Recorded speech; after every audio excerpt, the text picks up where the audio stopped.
Hello दोस्तों, जय माता दी। कैसे हो आप सभी लोग? आई होप आप सभी लोग बहुत ही ज़्यादा अच्छे होंगे। तो आज हम आपको बताएंगे और सुनाएंगे भी कि दुर्गा सप्तशती का द्वितीय अध्याय शुरू करने वाले हैं। प्रथम अध्याय मैंने पहले ही वीडियो में समाप्त कर लिया था, तो अब हम शुरुआत करते हैं दूसरे अध्याय की। ऋषि ने कहा, पूर्व काल में देवताओं और असुरों के पूरे 100 वर्ष तक भयंकर युद्ध हुआ।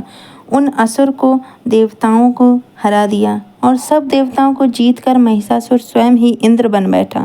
तब हारे हुए देवता ब्रह्मा जी को आगे कर ब्रह्मा, विष्णु और शंकर जी के पास गए और अपनी पराजय तथा महिषासुर के बल व प्रताप का संपूर्ण समाचार सुनाया कि सूर्य, इंद्र, अग्नि, वायु, चंद्रमा, यम, वरुण सब देवताओं को अधिकार से छीन लिया गया है और वह स्वयं ही स्वामी बनकर बैठ गया है। उस समय दुष्ट आत्मा ने अपना स्वर्ग से निकाल दिया। इससे सभी देवता पृथ्वी पर मनुष्यों की भांति रहते हैं। अतः हे महाराज, अब सब आपकी शरण है। आपने उसे मारने का विचार शीघ्र ही कीजिए। इस प्रकार देवताओं की बातों को सुन लीजिए। भगवान विष्णु और शंकर बहुत ही क्रोध हुए और उनकी भ्रुकुटि कुटिल तथा मुख रक्त वर्ण हो गया तथा उनके मुख से क्रोध के कारण एक महान तेज उत्पन्न हुआ।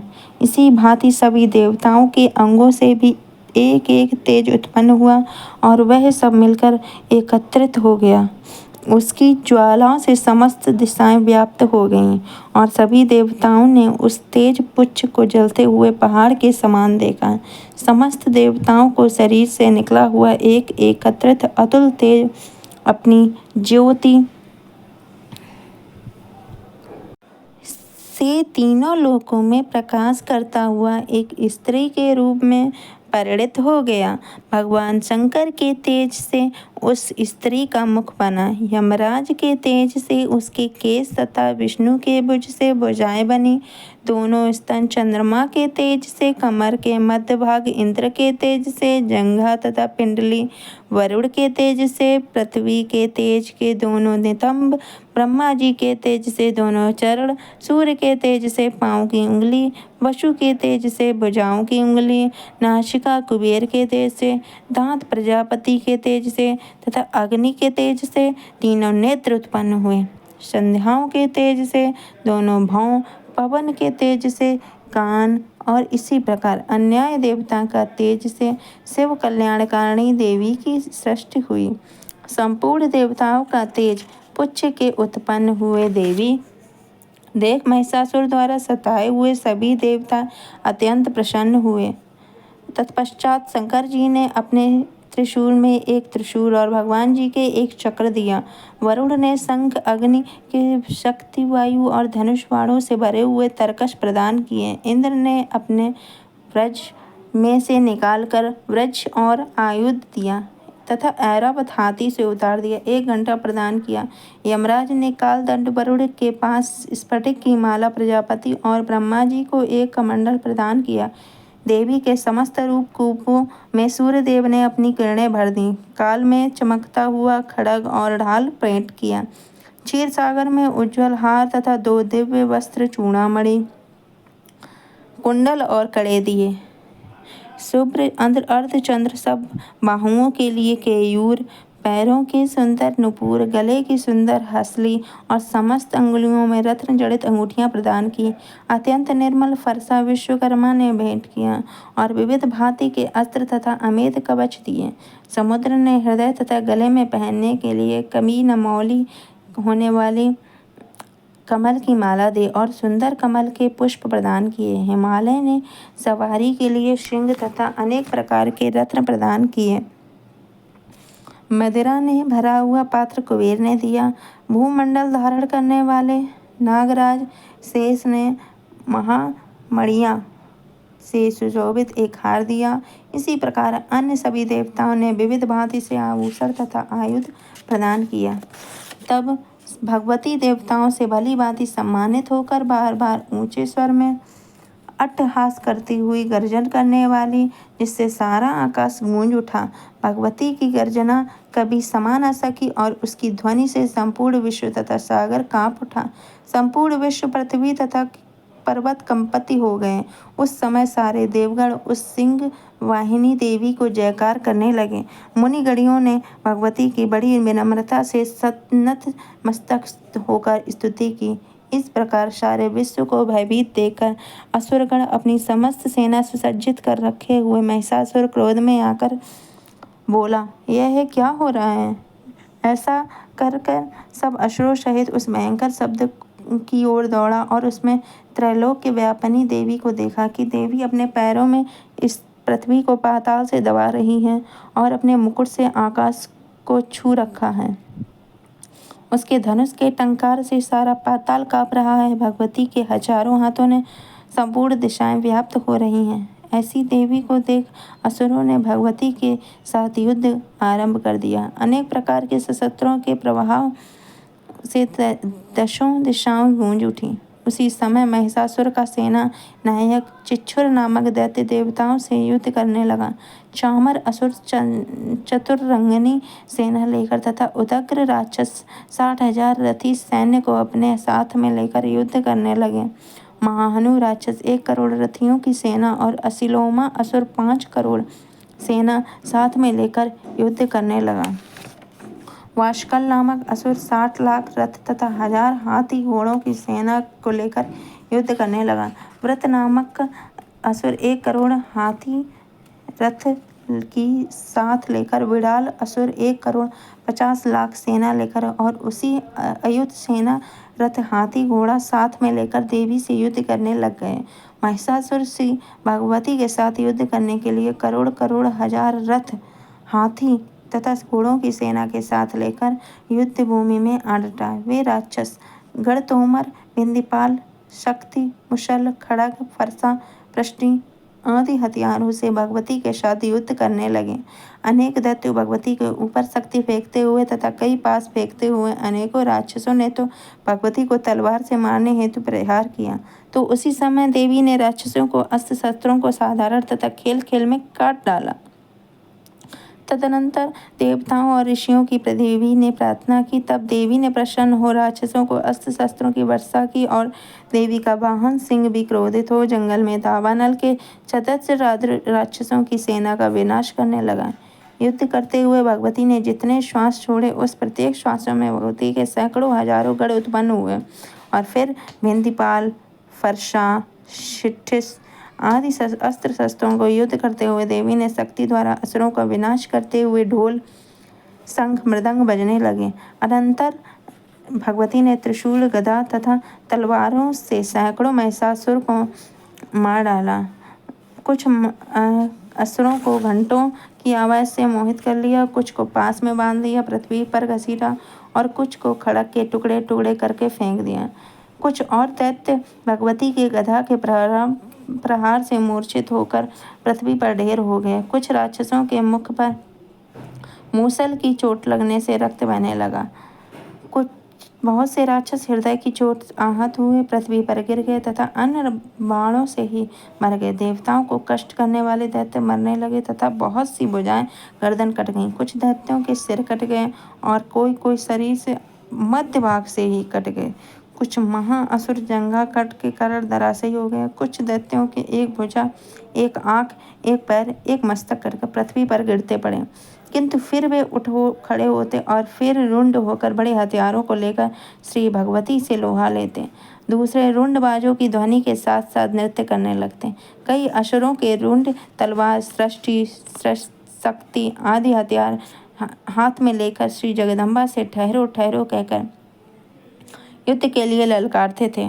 उस रण क्षेत्र में रण, हाथी, असुरों और रथ जाने की पृथ्वी ढक गई थी। राक्षसी सेना का रक्त इकट्ठा होकर महानदी की तरह बह रहा था।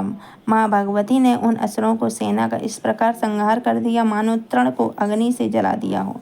देवी का सिंह भयंकर शब्द करता हुआ उसके गर्दन के बालों को हिलाता हुआ था, यानी वह शत्रुओं को प्राण चुन लेता करता था। देवी के गणों उन महादैत्यों के साथ एक ऐसा युद्ध किया कि देवतागण प्रसन्न होकर आकाश से फूलों की वर्षा करने लगे।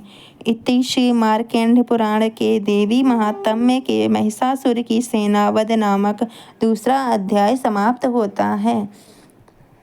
इस प्रकार हमारा दूसरा अध्याय समाप्त होता है। जो चलिए अब हम शुरू करते हैं तीसरा अध्याय। राधे राधे दोस्तों, अब हम शुरू करने वाले हैं तीसरा अध्याय।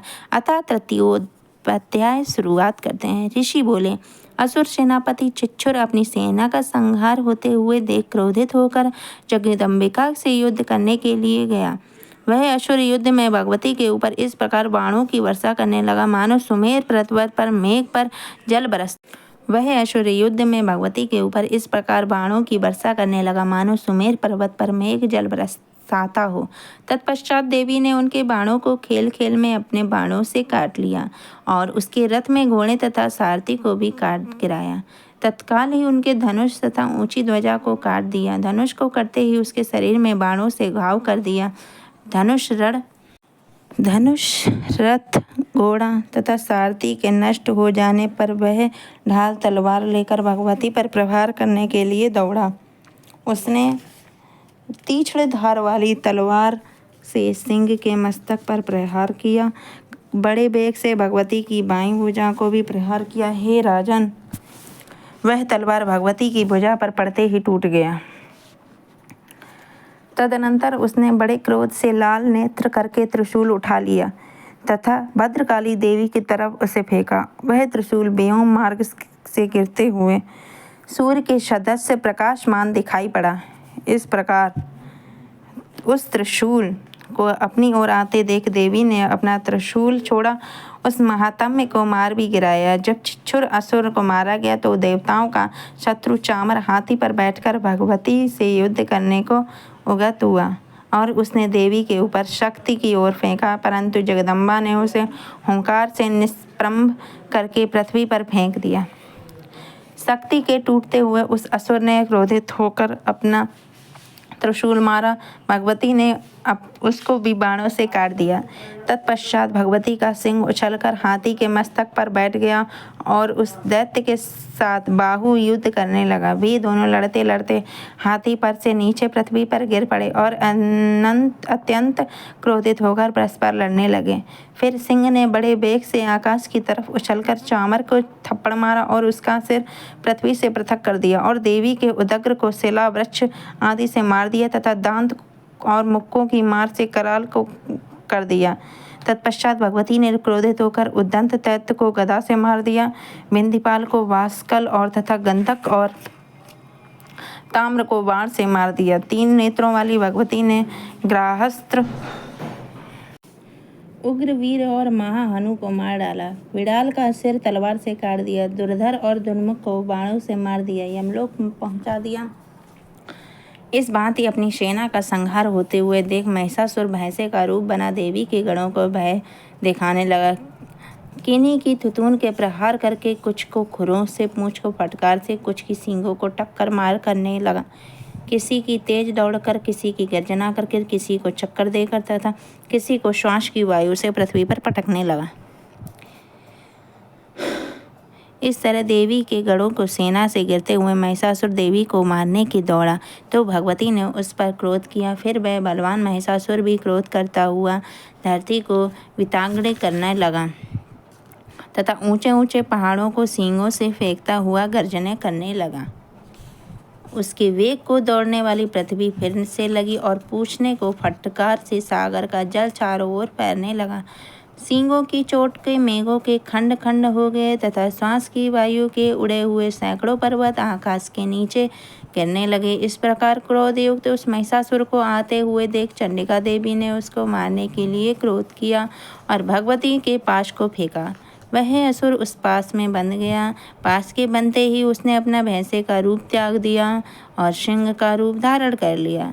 जैसे ही भगवती उसका सिर काटना चाहती थी कि वैसे ही उस असुर तलवार लिए मनुष्य के रूप में हो गया। तब भगवती ने बाणों की वर्षा करने ढाल तलवार सहित उसके मनुष्य रूप को काट दिया।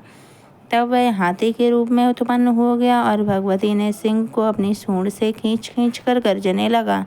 भगवती के तलवार की उसकी सूंड काट दिया। तदंतर उस महिषासुर पर भैंसे का रूप धारण कर त्रैलोक के सभी चराचर मात्र को पहिए लय की तरह कष्ट देने लगा। तब को चंडिका देवी क्रोधित होकर सुरापान करने लगी और लाल लाल नेत्र से हंसने लगी। बलवीर के अहंकार से वह महिषासुर भयंकर गर्जना करते हुए सींगों से चंडिका देवी और पहाड़ों को फेंकने लगा। फिर देवी अपने बाणों से उन पर्वतों को चूर करते हुए लड़खड़ाते वचनों से बोली। देवी ने कहा, ओ मूढ़, मैं जब तक मधुपान करती हूँ तब तक तू छीड़ भर के लिए गर्ज ले। मैं तुझे अभी यहीं मारूंगी। तब यहाँ देवता गर्जना करेंगे। ऋषि बोले, देवी इतना कहकर उस महिषासुर के ऊपर चढ़ गईं और उसके पाँव से दबा लिया। उसे त्रिशूल से मारने लगीं। अब वह असुर भी देवी के पैरों में दबा हुआ अपना मुंह की ओर से आधा बाहर की ओर निकलने ही पाया था कि भगवती अपने बल पराक्रम से रोक दिया। आधा निकला हुआ महादैत्य जब पृथ्वी भगवती के युद्ध करने के लगा तो देवी ने अपने तलवार से उससे सिर काट डाला। तदंतर हाहाकार करती हुई दैत्यों की समस्त सेना भाग गई थी।